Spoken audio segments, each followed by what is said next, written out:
Então, a gente está falando sobre as consequências, né, da crise do liberalismo. Uma delas vai ser o declínio dos ideais do liberalismo econômico, num quadro de desemprego em massa, falências, avanço da pobreza. É natural que boa parte da população pressionasse o seu governo para que ele fizesse alguma coisa, para que ele abandonasse a ideia do Estado não interferir na economia e fizesse uma intervenção na economia. E a experiência do coletivismo de guerra dava mais argumento aos defensores da intervenção. Então a gente vai ter um avanço do estatismo nesse período entre guerras, sobretudo a partir do final da década de 20. Aí vai depender de cada país, mas sobretudo a partir da crise de 29. Estatismo, conhecido também como coletivismo, dirigismo econômico ou nacionalismo econômico. Entre as modalidades de estatismo, nós temos o famoso keynesianismo, com a defesa da intervenção estatal no capitalismo, preservando, entretanto, preservando o sistema capitalista, preservando a propriedade privada, o direito ao lucro, mas agora sob uma intervenção estatal. Uma prática inspirada nas ideias do economista britânico John Maynard Keynes, que defendeu gastos públicos elevados para gerar empregos e recuperar o mercado.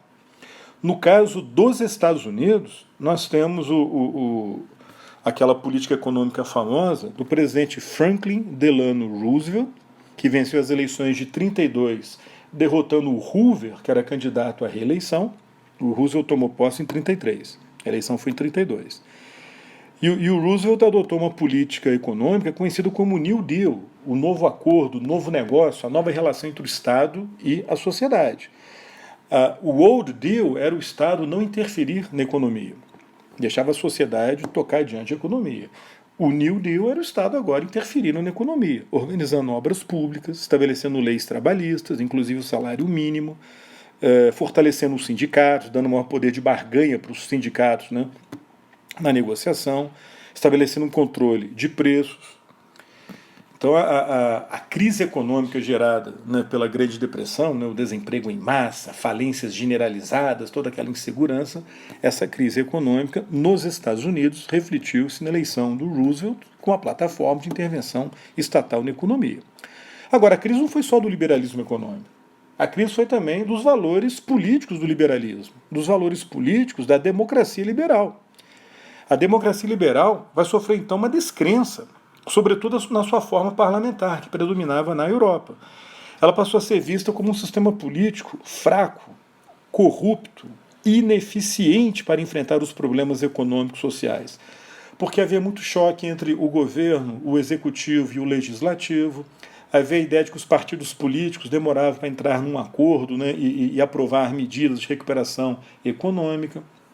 Muitos associavam a democracia à divisão da sociedade, né, porque eram vários partidos políticos, dificultava a unidade nacional em época de crise. Muitos associavam também as negociações políticas normais, né, numa democracia que envolve o Congresso, o governo, os partidos políticos, associavam isso à corrupção, a uma classe política que não estava interessada de fato na sociedade, na população, no povo, e sim interessada no próprio poder, nos seus interesses, né, políticos. Então, essa crítica que já existia anteriormente, ela ganha força no cenário de desemprego em massa, de insegurança econômica, de avanço da pobreza, né?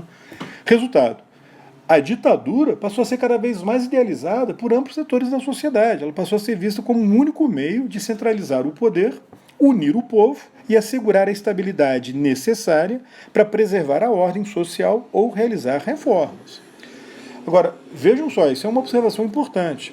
Essa crise, a crise do liberalismo, a crise da democracia liberal, naturalmente, pessoal, ela variou de intensidade dependendo do país. Por exemplo, nos países de forte tradição democrática, como era o caso dos Estados Unidos, da Grã-Bretanha ou da França, o liberalismo econômico é que foi substituído por formas de intervenção estatal na economia. Mas a democracia em si, ela foi preservada. Ok? Já nos países de fraca tradição democrática, o que a gente vai ter vai ser a instalação de ditaduras e a adoção do estatismo. Foi o caso da Rússia, que virou União Soviética em 1922, com a ditadura comunista do Lenin, de 17 a 24, seguida pela ditadura do Stalin, de 24 a 53. Foi o caso da Itália com a ditadura fascista de Mussolini, entre 22 e 43. Essa ditadura foi consolidada em 25. Na Espanha, primeiro com a ditadura do Primo de Rivera, de 23 a 30, e depois do Francisco Franco, mais famosa ainda, de 36 a 75. Durou mais de 30 anos após a Segunda Guerra Mundial. Em Portugal foi instalada uma ditadura militar em 26, que durou até 74. Ela foi chamada de Estado Novo em 33 e ficou sob o governo de Salazar, também chamada de salazarismo. No Brasil foi o caso da ditadura do Vargas, né, a ditadura revolucionária, chamada de governo provisório, entre 30 e 34. E que depois vai dar origem, bom, não essa ditadura, né, mas ao longo do regime Vargas, a gente vai ter a instalação do Estado Novo getulista de 37 a 45. E na Alemanha foi o caso da ditadura nazista de Hitler entre 33 e 45.